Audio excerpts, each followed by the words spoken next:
I've always been skeptical of ghost stories for the simple reason that there's probably a rational explanation behind every sighting.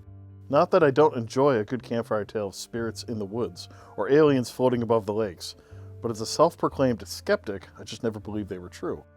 After researching this book, I'm not so sure. For instance, I can't explain that cold, weird feeling within a room of the Everett Mansion at Southern Vermont College, or the sound of a bell ringing evenly through the woods during a long trek on Glastonbury Mountain. In visiting the Brunswick Springs in the farthest corner of the Northeast Kingdom, I'd swear there was somebody or something watching when I knew for a fact no one was around. Name is Tim Simard. Do you want me to talk right to the camera, or should I? I'm from Waterbury, Vermont, by way of New Hampshire.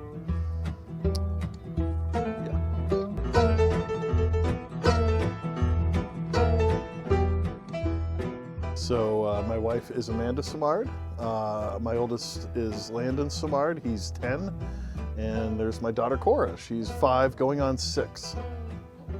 So I work for an organization called the Regulatory Assistance Project. And it's a global NGO that helps, advance clean energy goals and policy around the world. We work with governments around the world, like the US government, the European Commission, various member states in the European Union.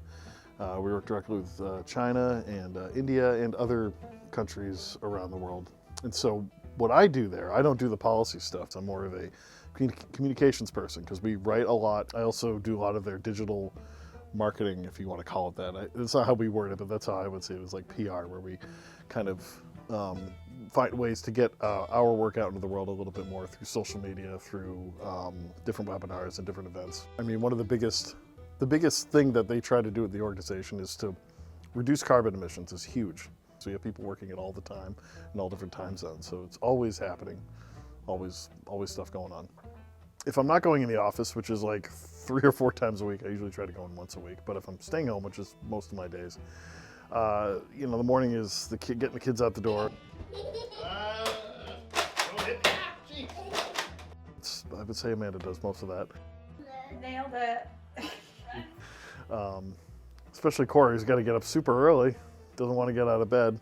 But Corey goes out about 7:30, Landon goes out a little before 8, and then it's the process of the workday beginning. 8 o'clock, I'm going through emails. By 8:30, I'm usually on a phone call with folks.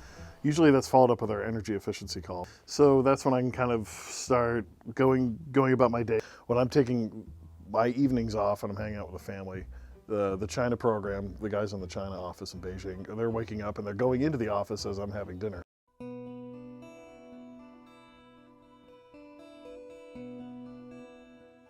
So there was a book called Haunted Hikes in New Hampshire. The publishing company that published it was based out of Exeter, New Hampshire, and they said we could do a series of this. The reason I was able to pitch it well is because I'd done a lot of these hikes. I explored a lot of the state just on my own, or in college, or whenever I wanted to. So it was pretty easy to develop what I wanted to write about. The hard part was researching all the ghost story stuff. I didn't really know all about like alien visits in Vermont or like spooky, ghostly stuff that happens. And a lot of that, to be honest, seems folklorish or just made up by other authors. But it worked for the book and it was fun.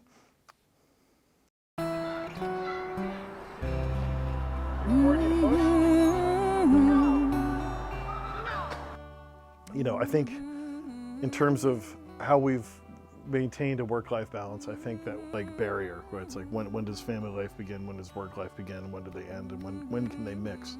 And I think there was a time during COVID where I'd be on calls with people all around the world having discussions about what the next project was, and I'd have Cora on my lap because she was stuck at home, daycare was closed. Landon was there trying to play with something. There was no barrier between work and family life. How we've maintained a work-life balance, I think that we've been able to figure this out, where you can have a couple days in the office, a few days at home, making sure that one of us is home when the kids get off the bus and get back. It's been helpful. Not every job is flexible, and I think that my wife and I, Amanda and I, both had real good luck in having organizations that are extremely flexible. As long as you get your work done and you're responsive to people and you're doing a good job, then they're not too worried about what else is going on around you. So that's been nice.